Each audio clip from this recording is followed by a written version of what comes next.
महाराज जी के चरणों में दंडवत प्रणाम। महाराज जी, वर्तमान समय में जाति पर बहुत ही घमासान मचा हुआ है। सोशल मीडिया में जाति पर थोड़ा सा प्रकाश डालने की कृपा करें। क्या डॉक्टर का लड़का डॉक्टर जब नहीं हो सकता, इंजीनियर का लड़का इंजीनियर नहीं बन सकता,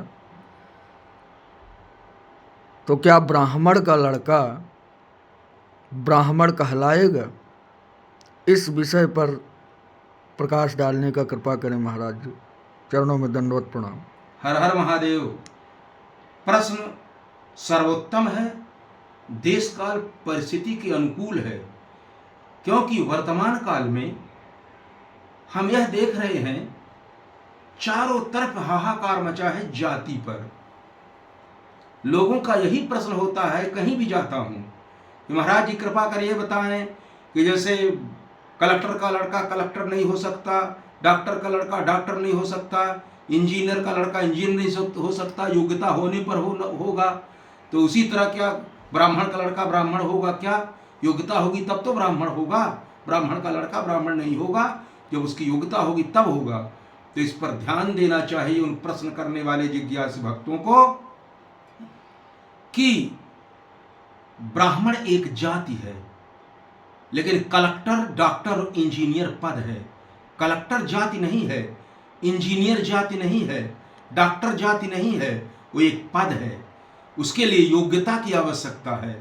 लेकिन ब्राह्मण एक जाति है और जाति भगवती है, क्योंकि दुर्गा सप्तशती में उत्तर चरित्र में मार्कंडेय पुराण के अंतर्गत है दुर्गा सप्तशती। भगवान शंकर रुद्र जी ऋषि हैं और महासरस्वती देवता है। उसमें लिखा है, या देवी सर्वभूतेषु जाति रूपेण संस्थिता नमस्तस्यै नमस्तस्यै नमस्तस्यै नमो नमः। जाति रूपेण संस्थिता भगवती कहा गया है, भगवती जाति है। ब्रह्मांड पुराण के अंतर्गत ललिता सहस्र नाम में भगवती के स्तोत्र में कहा गया है, वर्णाश्रम विधायिनी। भगवती वर्णाश्रम की विधात्री है, विधायिनी है। ऐसे जाति को ब्रह्मा विष्णु महेश तीनों प्रणाम करते हैं। नमस्तस्यै नमस्तस्यै नमस्तस्यै नमो नमः। तीनों देवताओं ने प्रणाम किया।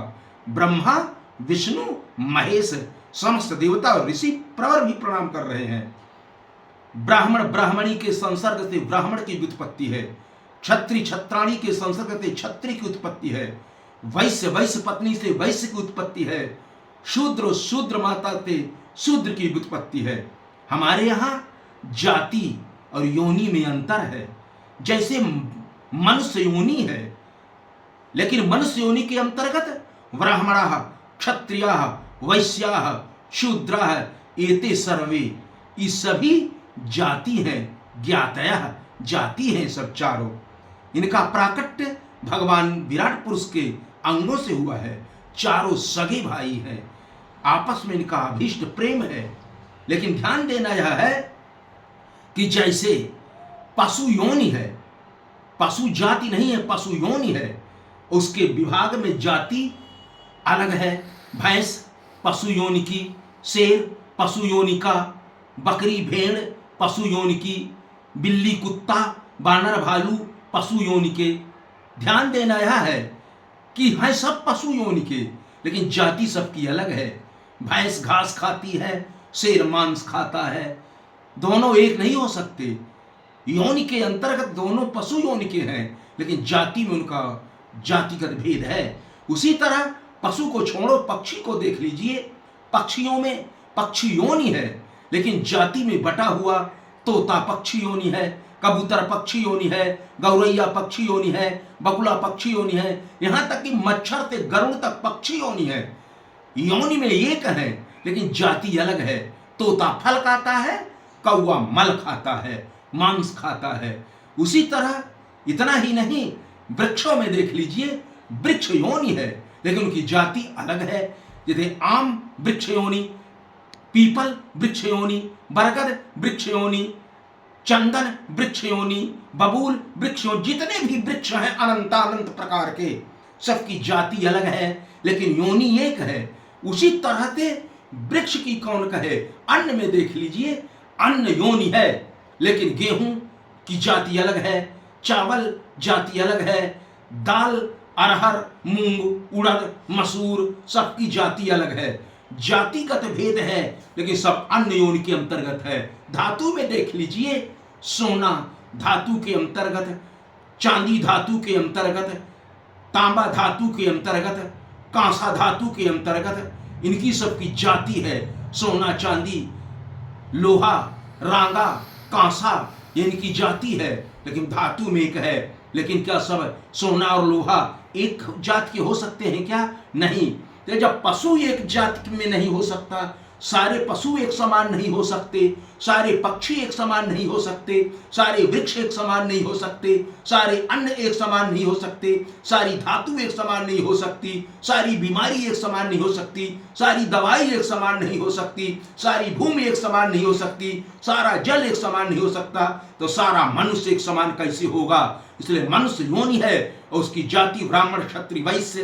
ब्राह्मण में भी अलग, कोई सरयू पारिण है, कोई कानकुब्ज है, कोई मैथिल है, कोई गौड़ है, कोई उत्कल है, कोई उड़िया है। सबकी अलग अलग जाति ब्राह्मण में, क्षत्रिय में भी अलग अलग जाति, वैश्य में भी फिर अलग अलग जाति, उसी तरह से शूद्र में भी अलग अलग जाति।